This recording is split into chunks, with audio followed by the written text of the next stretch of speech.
All right, we're here with Dustin White, head coach of the men's golf team. Men's golf will be traveling to Monterey, California next week to compete at the St. Mary's Invitational. So, Coach, how do you feel about the team's performance this fall?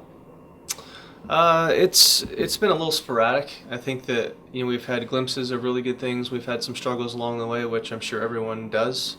It's just a matter of kind of finding sort of that middle ground, being a little more consistent from round one to round three.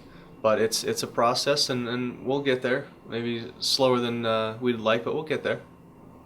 So, going into the season, you had 7 returners coming back to the team. What effect do you think that's had on the team so far?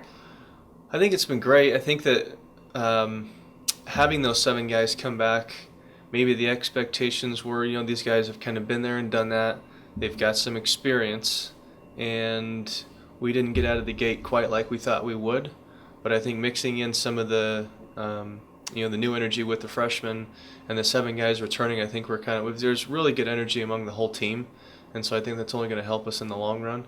Um, this year we've had 8 out of the 9 guys play in the tournament so far, so that's a good thing. So, you're going into your final fall tournament of the season. What are you hoping to see in the upcoming tournament next week? Consistency.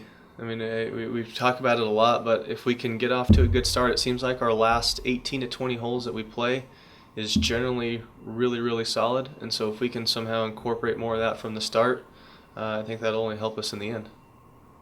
What improvements are you hoping to make during the winter before the spring season starts up?